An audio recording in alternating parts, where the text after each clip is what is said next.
네, 안녕하십니까. 정보처리 기능사를 준비하시는 정보의 수험생 여러분 반갑습니다. 자, 이번 시간 어플리케이션 개발 13번째 시간이고요. 병합 정렬과 이분 검색이라는 두 개의 알고리즘을 여러분에게 소개해 드리도록 하겠습니다. 자, 이번 시간 첫 번째 병합 정렬과 이분 검색 부분은 자, 어떤 개념으로 우리가 학습을 해야 되는지 학습 내용은 병합 정렬 이분 검색인데 실제 정보처리 기능사 시험에서 가장 많이 출제되고 있는 부분이라고도 볼 수가 있겠습니다. 이번 시간 잘 집중하셔서 여러분의 병합 정렬 이분 검색을 확실히 마스터하는 시간 될 수 있는 시간 만들어 보도록 하죠. 자, 첫 번째로 보여드리는 이 알고리즘이 상당히 복잡해 보이긴 하지만 지극히 단순하다는 거 다시 한번 말씀을 드리고요. 지난 시간에 우리는 정렬 파트에 대해서 선택 정렬과 그리고 버블 정렬, 삽입 정렬에 대해서 공부를 했었죠. 자, 어떻습니까? 어려웠습니까?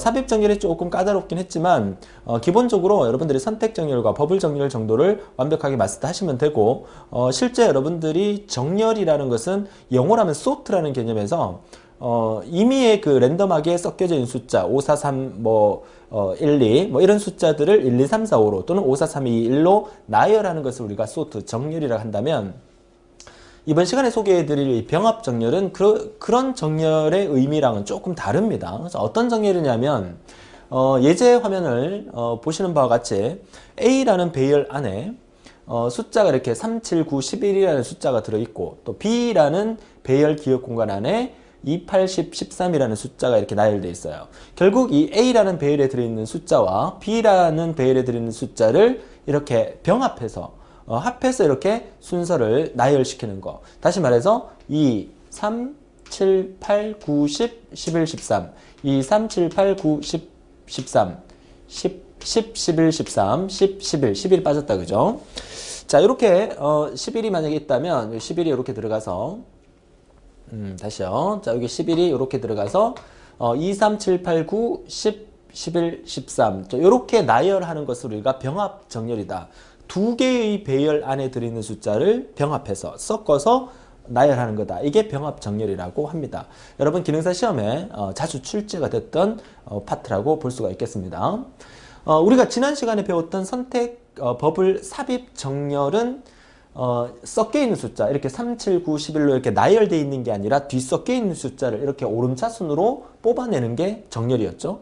자, 그러니까 병합 정렬을 하기 위해서는 먼저 지난 시간에 배웠던 선택 버블 삽입 정렬을 통해서 소트를 먼저 하고 난 다음에 병합 정렬이 이루어져야 된다.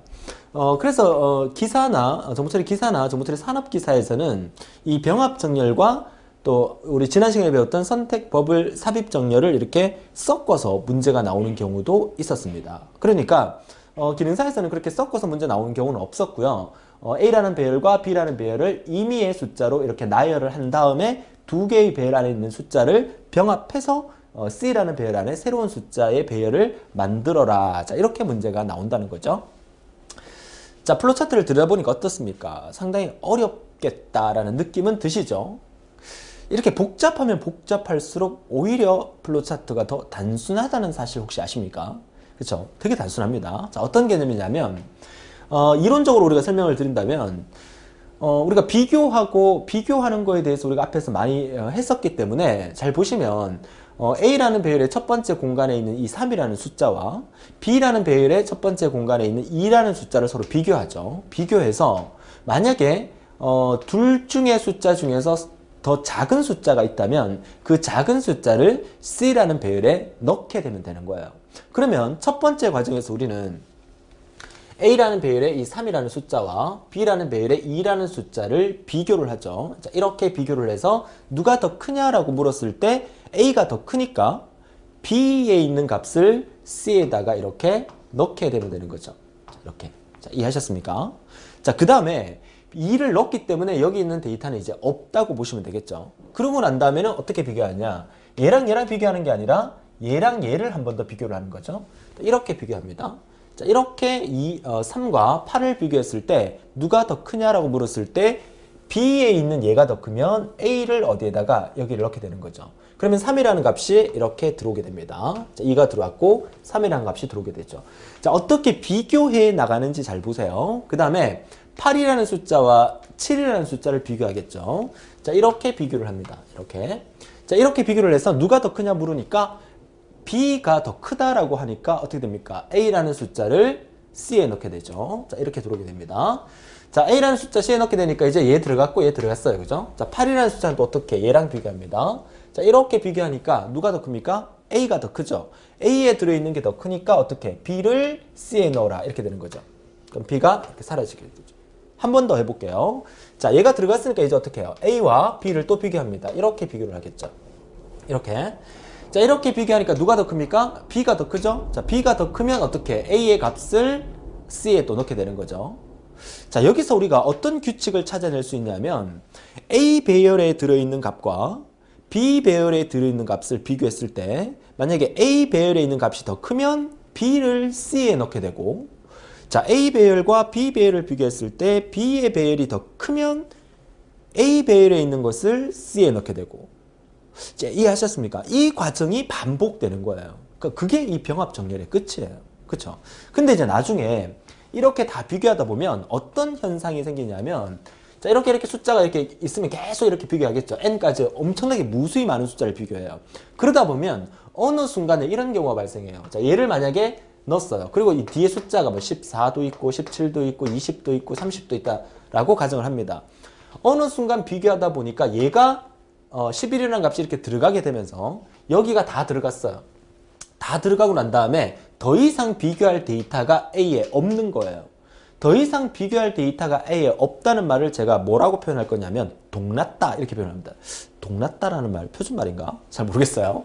아무튼 A 배열에 있는 모든 내용들이 C에 들어가면서 더 이상 B에는 데이터가 남아있지만 A에는 더 이상 비교할 데이터가 없을 경우에, 이럴 경우에는 남아있는 B 전체를 C에다가 갖다 넣어주면 되는 거예요. 그럼 반대 현상도 생길 수 있겠죠? 이렇게 계속 비교해 나가다가 어느 순간 B 배열 안에 있는 게 다 동나고 A 배열의 숫자가 쭉 남아있다. 그럴 경우에 어떻게 하면 됩니까? 남아있는 A 배열에 있는 모든 숫자를 C에다가 그대로 넣어주면 되겠죠. 자, 다시 정리합니다. 자, 병합 정렬의 원리는 이렇습니다. A 배열의 숫자와 B 배열의 숫자를 계속 비교해 나갑니다. 비교했을 때 A 배열의 숫자가 더 크면 B를 C에 넣고, B 배열의 숫자가 더 크면 A를 C에 넣고, 이 과정을 계속 반복하다가 어느 순간 어느 한 배열의 숫자가 동났을 경우에, 없을 경우에는 남아있는 그 숫자들을 그대로 C에 넣어주면 된다. 이게 병합정렬의 전체의 원리입니다. 이것만 아시면 이 알고리즘 끝났어요. 너무너무 쉬워요. 자, 어떻게 해요? 자, 우선 첫 번째 세팅을 하는 거죠. 자, A 배열과 B 배열과 C 배열을 이렇게 각각 세팅을 하라. 세팅을 해놓고, 자, read 읽습니다. A 배열의 숫자 1부터 n까지 숫자를 읽어드리고, B 배열의 숫자 1부터 m까지 숫자를 이렇게 읽어드려서 임의의 숫자를 이렇게 입력받으라는 얘기입니다. 이 부분이 이제 입력받는 부분이죠. 자, 사용되는 변수가 ijk라는 변수가 사용됐네요. 자, 이 ijk라는 변수는 A라는 배열과 B라는 배열과 C라는 배열의 첨자 변수로 A갈로 1번 방, A갈로 2번 방, A갈로 3번 방, 이 숫자를 나타내는 변수를 i라고 잡아놓은 거고, 이 숫자를 잡아놓은 변수를 j라고 잡아둔 거고요. 이 숫자의 증가를 k라고 잡아둔 거죠. 그러면은 이 숫자는 1, 2, 3, 4, 5, 6으로 증가해야 되니까 당연히 이 수식안에 뭐가 있어야 돼요? i는 i 플러스 1이 있어야 되고, B라는 배열의 숫자가 1, 2, 3, 4, 5로 증가하기 위해서는 J는 J 플러스 1이 있어야 되고, C라는 배열의 숫자, 배열 첨자 변수가 1, 2, 3, 4, 5로 증가하려고 그러면 K는 K 플러스 1이라는 식이 존재를 해야 됩니다. 들여다보니까 다 있는 것 같죠? 그죠? 자, 그러면 이제 본격적으로 이제 진행을 합니다. 어떻게? A 배열 안에 들어있는 숫자와 B 배열 안에 들어있는 숫자를 비교했을 때 A 배열이 더 크면, 사실 여기 부등호는 여기서 크거나 같다라고 표현을 해놨지만 크다 해도 뭐 상관은 없어요. 또는 뭐 작거나 같다 해도 상관없는데, 같은 숫자일 경우에는 어느 배열의 것을 넣어도 상관이 없잖아요. 그래서 크거나 같다를 하든 크다를 하든 그 의미는 큰 차이가 없습니다. 자, A 배열과 B 배열을 비교했을 때 A가 더 크다. A가 더 크면 어떻게 하라고 그랬어요? A가 더 크면 B에 있는 것을 C에 넣으라는 얘기죠. 그러면 A가 더 큰 경우는 yes니까 이쪽으로 오겠죠. 그러면 A가 더 크면 B 배열에 있는 것을 C에 넣어라. 이 수식이 나오면 되죠. 이해하셨습니까? 첨자 변수는 B의 첨자 변수는 J로 쓴 거고 C의 첨자 변수는 K로 쓴 거니까 C갈로 K, B갈로 J 또 A 갈로 I 이렇게 써주면 되는 거야. 그쵸? 반대로 A 배열과 B 배열을 비교했을 때 B가 더 크면 이쪽으로 오겠죠. B가 더 크면 뭐를? A 거를 C에 넣어라 이 말이죠. B가 더 크면 A 배열에 있는 것을 C 배열에다가 넣어라. 이게 이 알고리즘의 전부라는 거죠. 병합 정렬의 원리만 이해한다면 너무너무 쉽게 정리되는 거야. 그리고 난 다음에 내려갔을 때는 당연히 첨자 변수를 한 칸씩 올려줘야 되겠죠. 이거 두 개 비교했으니까 그 다음에는 이거 두 개 비교해야 되는 거잖아. 그쵸? 물론 이거 두 개 비교했을 때 얘가 더 작으니까 얘를 넣고 난 다음에는 이렇게 비교해야 되니까 A 배열의 I 값은 증가시키면 안 되고 B 배열의 J 값은 증가시켜줘야 되죠. 그러니까 B를 C에 넣고 난 다음에는 뭘 증가시켜? J는 증가시켜야 돼요. 그쵸? 그 다음에 A 배열에 있는 게 만약에 C에 들어갔을 경우에는 I 값을 증가시켜줘야 돼요. K 값은 그 어떤 경우에라도 계속 넣게 되는 거니까 K 값은 계속 증가가 되는 거야. 그쵸? 그래야 그 다음 방에 넣을 수 있을 거니까 K 값은 여기도 증가해야 되고 여기도 증가해야 돼요. 이해됐습니까? 자, 그러니까 결국 여기서 우리가 알 수 있는 것은 자, 이쪽 부분은 뭐다? 자, 이쪽 부분이 하는 일은 A 배열이 클 경우에 B 배열 안에 들어있는 것을 C에 넣는 과정이고 자, 이쪽 부분이 하는 일은 뭐다? 이쪽 부분이 하는 일은 A 배열이 클 경우에 B 배열에 있는 것을 C에 넣는 과정이에요. 그쵸? 그럼 이 과정이 전체의 데이터의 개수 I 값에 n까지 갈 수 있는 전체의 데이터의 개수만큼 계속 이 과정을 반복하는 거죠. 자, B 배열 같은 경우에도 계속 빼서 넣다 보면 전체 마지막 개수를 m이라고 잡아놨기 때문에 m까지 반복할 때까지 계속 이 과정을 반복하는 거죠. 어느 순간 계속 반복을 해요. 컴퓨터는 반복 잘하니까. 계속 반복하다가 A를 계속 넣는 거야, 이쪽에서. A에 있는 값을 계속 넣다 보니까 어느 순간 I가 m보다 큰 경우라는 것은 A의 값이 더 이상 없다는 얘기예요. A가 동났다는 얘기야.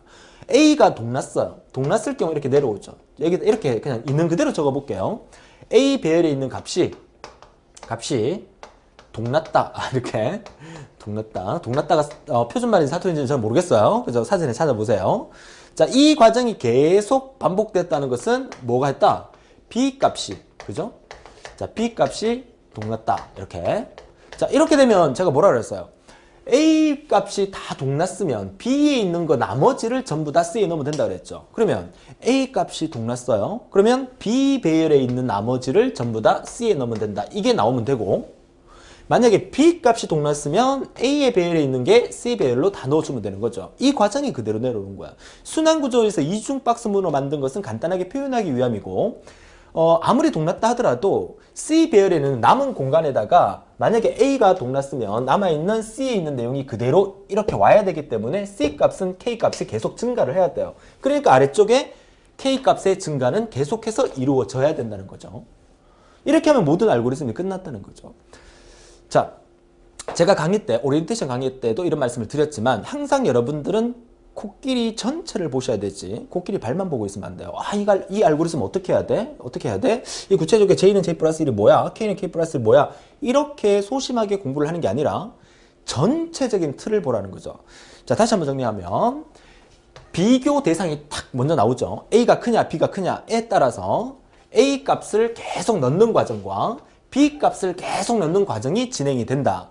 B를 계속 넣다 보면 언젠가는 B가 동나게 되고 B가 동나게 되면 남아있는 A를 넣어주면 된다. 이거. 그 다음에 A를 계속 넣다 보면 언젠가는 A가 동나게 되겠죠.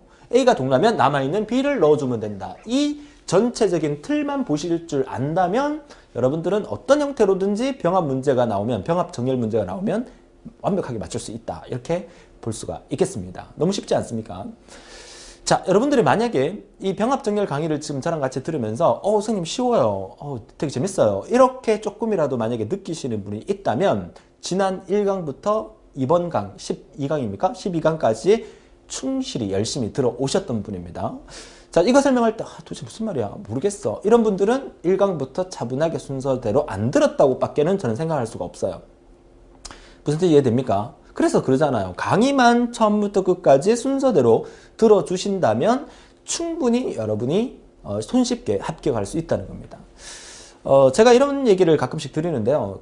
여러분들이 만약에, 정보 처리 기능사를 따고 합격을 하시고 난 다음에 보통 이제 수강 후기를 이렇게 많이들 남겨주세요. 아, 선생님, 저 합격했습니다. 선생님 덕분에 합격했습니다. 너무너무 감사합니다. 라는 글을 올려주는 거, 저기 되게 감사하게 생각하고 고맙게 생각해요. 그런 글이 올라올 때마다 저는, 좀 더 열심히 강의를 해야 되겠구나. 라는 어떤 그 자부심을 느끼고, 또는, 내가 지금 하고 있는 일에 대해, 너무너무 흐뭇함을 느끼고 있겠죠. 근데 제가 싫어하는 그 수강 후기가 하나 있어요. 어떤 후기 있냐면, 아, 선생님, 저 하룻밤 벼락치기로 붙었어요. 쌤 덕분에, 쌤 강의를 듣다가 하루 만에 벼락치기로 붙었어요. 그 수강 후기를 저는 별로 안 좋아해요. 왜냐하면 어떤 분들은 한 달을 기준으로 한 달 동안 열심히 듣고 붙은 사람이 있는 반면에 어떤 사람은 하루만 딱 듣고 붙는다. 물론 그럴 수는 있습니다. 운이 좋아서. 어떻게 운이 좋냐면 병합정렬만, 그쵸? 이 강의만 1강부터 12강까지 하나도 안 듣고 이 강의만 딱 클릭해서 이 강의만 딱 들은 거야. 그래서 이 강의 도대체 이해가 안 돼. 일단 외워보자 하면서 막 외우는 거야. 근데 여러분 시험 치러 딱 갔는데 병합정렬이 나온 거야. 붙을 수 있죠. 그쵸? 그 운 아닙니까? 그죠? 붙을 수 있습니다. 근데 사실 그건 별로 기분이 안 좋아요. 왜냐? 1강부터 차분히 들은 사람들한테 미안하잖아요. 그쵸? 그래서 그런 수강 후기는 남기지 마시고요. 이런 건 좋아요. 여러분들이 열심히 강의를 듣고 난 다음에 합격을 했어요. 그리고 이제 수강 후기를 남기는 거 좋지만 나중에 몇 년이 지나서 몇십 년이 지나서 사회생활을 하다가 그죠? 사회생활 하다가 내가 한 10년 전에 이 정보처리 기능사 때문에 기사 친구에서 강의를 들었는데 그때 그 선생님이 강의를 하면서 너무너무 좋은 얘기를 많이 해주셨어. 그래서 10년쯤 지나서 사이트에 딱 들어보니까 그 선생님 아직 있는 거야. 그때 10년 전에 딴 사람이에요. 덕분에 사회생활도 열심히 잘하고 그 자격증 때문에 제가 뭐 자격증 수당도 받고 열심히 잘 살아가고 있어요. 이런 수강 후기 나올 때 좀 감동의 물결이 막 생깁니다. 그죠? 그런 수강 후기 좋습니다. 자, 제가 드리고 싶은 말씀의 요지가 뭡니까? 요즘 그런 수강 후기 남기지 말라는 얘기가 아니라 열심히 1강부터 차례대로 순서대로 열심히 공부해 달라는 얘기입니다. 그랬을 때 뭔가 뿌듯함이 생기고 자격증 땄을 때도 그쵸? 이렇게 생겼습니다. 자격증 이제 동기부여를 드리는 거죠. 제 자격증인데 자격증을 땄을 때도 항상 보람을 느낄 수 있는 그런 여러분이 되셨으면 합니다. 자, 뭐 여담이 길었는데요. 자, 이어서 이제 병합정렬에 대한 개념 우리가 확실히 이해를 했고요. 자, 다음 페이지 넘어가서 이번 시간에 이분 검색에 대해서 알아보도록 하죠. 자, 이분 검색의 이분이란 말은 이는 숫자 2를 의미하는 거고 분은 분리시킨다는 의미예요. 자, 두 개를 분리시키겠다 이 뜻이에요. 그러니까 분리시키면서 검색을 하겠다는 뜻이거든요. 다른 말로 이진 검색이라고도 합니다. 또는 영어라면 바이너리 서치라고도 하죠. 자, 이분 검색이다.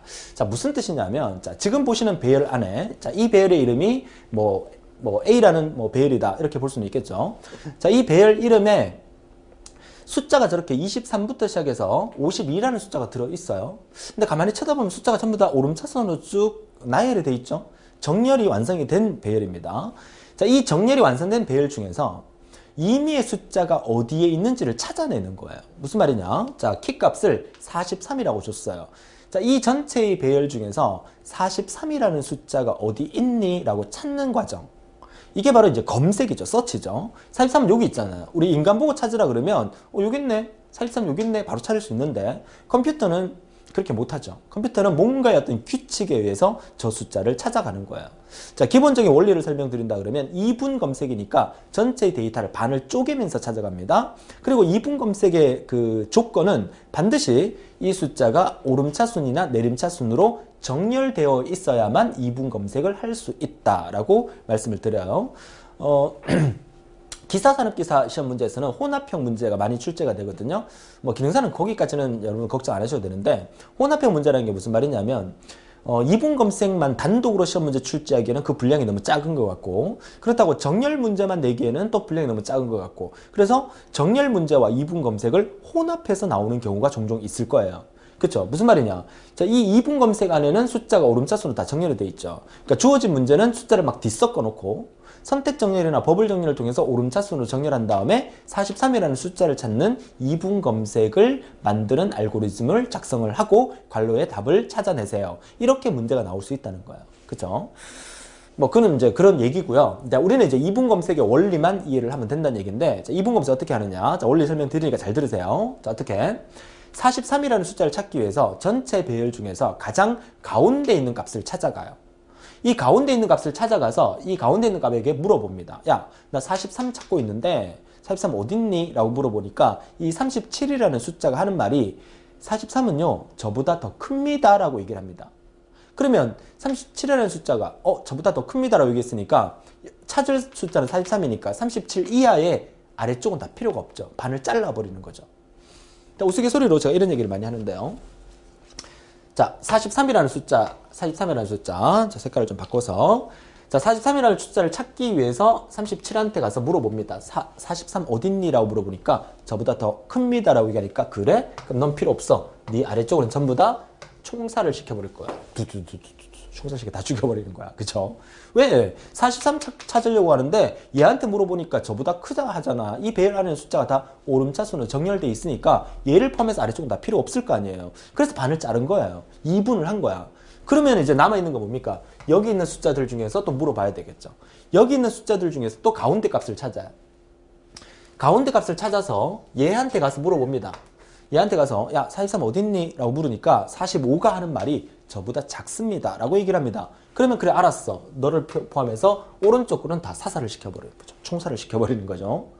그럼 얘는 필요 없잖아. 자, 남은 거는 뭐야? 얘 남았죠. 그죠? 얘 남은 거 중에서 또 역시나 뭘 찾아가? 가운데 값을 찾아가요. 가운데 값 찾아가서 물어봅니다. 41한테. 야, 43 어딨니? 라고 물으니까 저보다 큽니다. 라고 얘기하겠죠. 그럼 얘를 포함해서 아래쪽을 전부 다 또 다 사살시켜버리는 거죠. 남은 거 한 개 남았어요? 또 물어봐야 돼. 얘한테 물어봅니다. 야, 43 어딨니? 라고 물어보니까 얘가 하는 말이 접니다. 라고 하잖아. 너 잡았어. 이렇게. 그죠?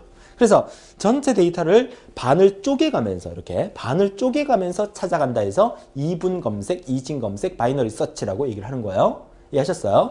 자, 그러면 우리가 이것을 알고리즘화 표현하기 위해서는 어떤 일을 좀 해야 되느냐. 첫 번째, 맨 첫 번째 데이터를 알아야 돼요. 이게 몇 번 방인지 low라는 변수를 쓸 거고요. 맨 마지막 변수를 우리가 high라는 변수를 쓸 겁니다. 그리고 중간값을 찾아야 되죠. 중간값을 우리가 mid라는 변수로 쓸 겁니다.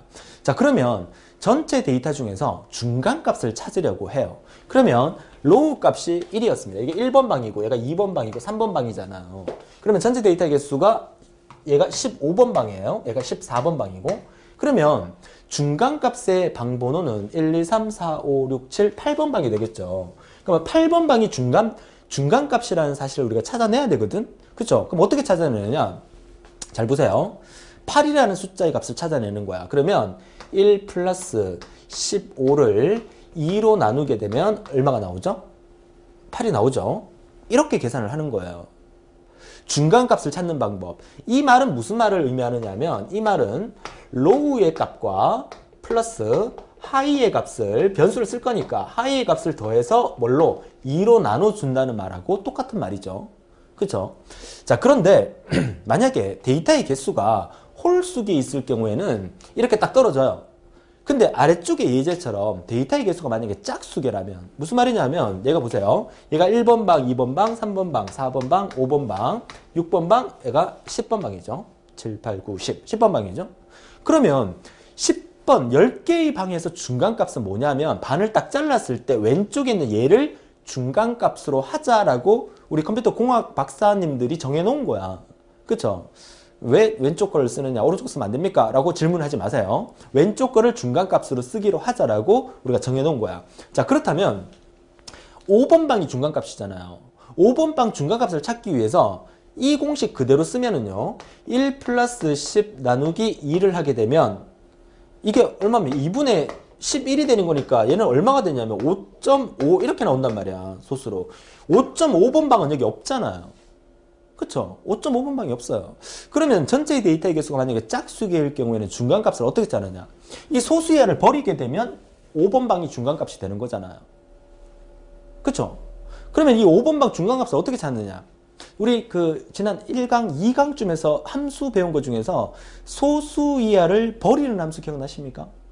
그쵸? int, 인테저의 약자를 딴 int, 소수이하를 버리는 함수. 그러니까 우리는 소수이하를 버리는 함수를 쓰는 거야. 여기서 int 함수를 취해서 계산을 하면 되겠다. 그러면 소수이하를 버리는 거니까 5라는 값을 얻을 수 있는 거예요. 그러면 얘만 쓰는 게 아니라 얘도 써줘야 되죠. 얘는 어차피 int를 쓰더라도 소수가 없으니까 그냥 8이 나오는 거잖아요. 그래서 기억합니다. 이분 검색에서 중간값 구할 때는 첫 번째 로우의 방번호와 하이의 방번호를 더해서 2로 나누는 것을 int를 취해서 묶어줘야만 중간값을 구할 수 있다. 그걸 공식으로 기억하셔도 돼요. 이해하셨습니까? 자, 그러면 이제 우리가 중간값 구하는 방법 알았어요. 그 다음에 원리를 하나 더 기억하는데, 자, 중간값을 구해서 얘가 A라는 베일이라면 우리는 A 갈로 8번 방을 찾아가서 야, 너 혹시 43 어디 있는지 아니? 라고 물어보니까 A 갈로 8번 방에 있는 37이라는 숫자 I가 하는 말이 저보다 더 큽니다. 라고 얘기하죠. 그럼 얘를 포함해서 아래쪽으로 다 없애야 되잖아. 얘를 포함해서 아래쪽으로 다 없앤다는 얘기는 우리가 다음에 해야 될 거는 이 데이터만 갖고 중간값을 찾는 거죠. 이 데이터를 갖고 중간값을 찾으려면 얘는 하이지만 얘가 로우가 돼야 되죠. 이거 잘 이해하셔야 돼요. 자, 우리가 여기서부터 여기까지 전체 데이터를 갖고 중간값을 찾을 때는 얘가 로우고 얘가 하이가 되는 거예요. 그러면 얘한테 물어봤을 때 저보다 큽니다 했을 때는 얘를 포함해서 아래쪽은 다 필요가 없잖아. 그럴 경우에는 얘가 다시 뭐가 돼야 돼? 로우가 되는 거야. 그래서 정리하자면 보세요. 처음에는 로우 값이 여기였어요. 1번 방. 그죠? 그리고 중간값한테 물어봤어요. 어딨냐? 저보다 큽니다 하니까 아래쪽은 필요 없으니까 그 다음 회전에서는 이 로우가 이쪽으로 와야 돼요. 얘가 로우가 되고 하이는 그대로 이렇게 존재하면 되죠. 그러면 여기 있는 로우 값과 여기 있는 하이 값을 이용해서 또다시 중간값 미드를 구하게 될 수 있다 이 말이죠. 그러면 물었습니다. 43 어딨니라고 물었을 때 이 중간값이 저보다 큽니다 라고 얘기했을 경우에는 로우 값을 1로 위치를 바꿔줘야 됩니다. 그럼 로우 값을 어떻게 바꾸면 돼? 로우는 어떻게? 미드보다 하나 더 크면 돼요. MID 플러스 1. 자, 이 말은 무슨 말이냐면 37이라는 아이가 대답하기를 43이라는 숫자는 저보다 큽니다 라고 대답을 했기 때문에 이 로우 값을 맨 앞에 거를 자기 미드방 바로 다음 방으로 로우를 위치시켜주기 위해서 미드에다가 1 더한 방을 로우에다가 지정을 해주는 거죠. 이해하셨죠? 그럼 반대로 문제에서 43을 찾는 게 아니라 29를 찾는다. 29 어딨니? 라고 물어보니까 그러면 이 37이라는 아이가 뭐라고 대답하겠어요? 저보다 작습니다 라고 얘기하겠죠. 그러면 저보다 작다는 얘기는 그 다음 과정은 여기서부터 여기까지 해야 되잖아. 그러면 로우 값은 고정시켜야 되지만 하이 값을 어디로? 하이 값을 이렇게 갖다 놔야 되죠. 그러면 하이 값을 HIGH 하이 값을 이렇게 갖다 놓기 위해서는 어떤 식을 사용하면 되죠? 그쵸? 미드보다 하나 작으면 되죠. 그래서 하이 값을 찾을 때는 미드 마이너스 1을 해주게 되면 하이 값이 이동이 된다는 거야. 중간값한테 내가 찾는 키값하고 중간값하고 비교했을 때에 따라서 로우 값을 옮기는 건지 하이 값을 옮기는지가 결정되는 게 총살시키는 결과랑 똑같은 결과를 만들어 준다는 거죠. 이해하셨습니까? 목이 막 잠깁니다 지금. 열강을 했더니만. 그죠? 잘 이해 안 되시는 분 다시 반복 청취를 해서라도 이 부분 잘 이해를 하셔야 됩니다. 자, 여기까지만 이해한다면 이분 검색 원리는 다 끝났어요. 다음 페이지 알고리즘을 바로 들여다보도록 하죠. 자, 보세요. 알고리즘 자체가 상당히 더 복잡해 보이긴 합니다. 그죠? 하지만 간단하게 우리가 해결할 수 있어요. 아까 병합 정렬할 때처럼 핵심적인 부분을 찾아서 우리가 선택만 해주면 된다는 거죠. 자, 보세요. 자, 어떤 부분을 찾을 수 있느냐. 자, 우선 첫 번째는 이제 데이터 입력 과정이니까 뭐 큰 의미는 없고요. 데이터를 이렇게 임의로 다 입력을 받는 겁니다. 물론 정렬이 된 상태에서. 자, 키값 입력합니다. 자, 키값은 뭐냐. 내가 43이라는 숫자를 찾고 싶어요 라고 입력을 합니다. 내려왔습니다. 내려와서 로우 값하고 하이 값하고 비교합니다. 자, 로우 값이 더 크다. 이건 무슨 말이냐면 우리 앞에서 아까 배열이 이렇게 있으면 자, 여기 맨 첫 번째 방과 마지막 방이 있으면 뭐 방이 쭉 이렇게 있겠죠. 얘가 로우였고 얘가 하이였어요. 근데 항상 얘는 1번 방이고 얘는 뭐 10번 방이 될 수도 있고 뭐 15번 될 수 있는데 얘가 이렇게 줄여 나오는데 어느 순간 로우가 하이보다 더 크다. 이게 말이 됩니까? 하이가 항상 뒤에 있으니까 하이가 커야 되잖아. 근데 로우가 하이보다 더 크다는 말은 얘가 이렇게 오다가 이렇게 된 거야. 교차돼 버린 거예요. 교차됐다는 것은 무슨 말을 의미하는 거냐면 찾는 값이 없다는 얘기예요. 무슨 말이냐? 여기 숫자가 만약에 2, 7, 9, 10, 11, 14, 16, 19, 20, 뭐 23 이런 숫자가 들어있다고 치자. 그럼 내가 여기서 만약에 40이라는 숫자를 찾겠다라고 중간값한테 물어보는 거야. 그럼 얘는 뭐라고 대답하겠습니까? 저보다 큽니다. 그래, 알았어. 아래쪽에 다 지웠어. 또 중간값한테 물어봐. 야, 40 어딨니? 물어보니까 저보다 큽니다. 알았어. 지웠어. 또 물어보니까 저보다 큽니다. 지워 나가다 보니까 이 L값과 H값이 이렇게 교차돼 버리는 거예요. 40이라는 숫자가 없기 때문에. 자, 그래서 로우 값과 하이 값을 비교했을 때 로우가 더 크다는 것은 작은 값이 클 수 없잖아요. 그죠? 더 크다는 것은 찾는 값이 없을 때 나타나는 현상이에요. 이런 경우가 아니면 전부 다 찾는 값이 있다는 얘기죠. 그죠?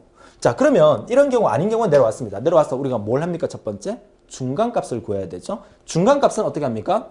로우 값과 하이 값을 더한 상태에서 얘를 2로 나눈 다음에 전체를 뭘로? 인트로 묶게 되면 미드라는 중간값을 찾을 수 있다. 이거 별표 해놓고요. 기억하세요.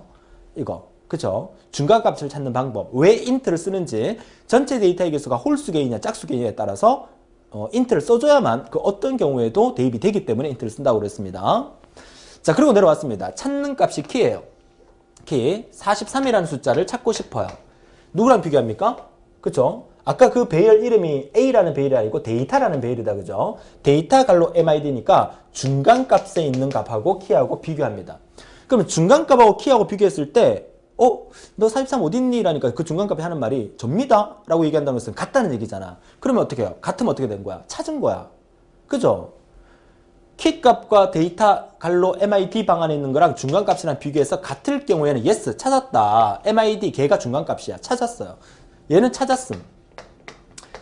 찾고 난 다음에 바로 끝내주면 되죠. 자, 그렇지 않은 경우에 또 넘어오죠. 그렇지 않은 경우에, 같은 경우 아닌 경우에는 키값과 데이터 갈로 MID 중간값하고 비교했을 때 중간값이 더 크다. 중간값이 더 크다. 그러면 얘가 하는 말이 뭡니까? 키는 저보다 작은데요? 이렇게 얘기를 할 거 아니에요. 그러면 키가 저보다 작으면 어떻게 합니까? 어떻게 하라 그랬어? 작으면 하이 값을 이동시켜줘야 돼요. 그죠? 하이 값은 어떻게? 미드 방보다 하나 작은 값. 여기가 만약에 미드였으면 여기가 하이였죠. 그렇죠? 이 하이 값을 이렇게 이동시켜서 이렇게 온다는 것은 미드보다 하나 작은 방으로 하이 값을 옮겨라는 얘기죠.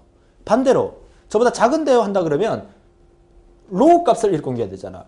로우 값을 이렇게 옮긴다는 것은 로우 값이 일로 와야 된다는 거죠. 미드보다 크다는 얘기죠. 미드보다 하나 더 큰 값으로 로우 값을 만들어라. 이렇게 정리가 되는 거야. 앞 페이지에서 개념 설명 다 드렸기 때문에 이 알고리즘은 너무너무 쉽게 우리가 해결할 수 있다는 것으로 정리가 되시겠죠.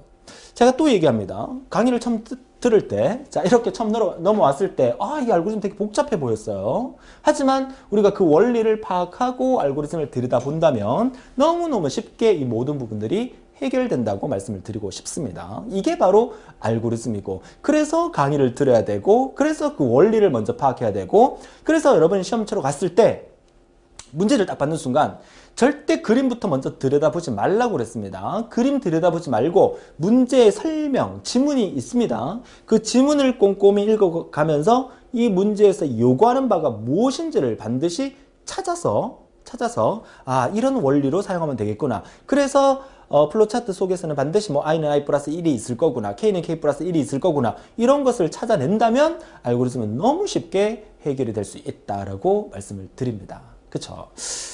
자, 좋아요. 재밌지 않았습니까? 자, 이번 시간 내용 정리하자면 병합 정렬 알고리즘 원리를 정리하시고요. 기능사 시험에 단골 손님이고요. 2분 검색 알고리즘도 기능사에서 충분히 잘 출제가 될 수 있는 부분이기 때문에 잘 정리해 주셨으면 좋겠습니다.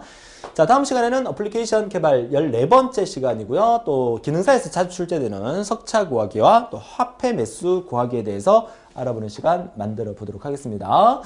자, 오늘도 재밌었죠? 항상 재밌게 강의를 들어주셨으면 좋겠고요. 반드시 자격증을 손에 들고요. 그쵸? 딱 드는 순간 수강 후기를 멋지게 남겨줄 수 있는 그런 여러분이 되셨으면 합니다. 즐거운 하루 보내시고요. 다음 시간에 뵙겠습니다. 수고하셨습니다.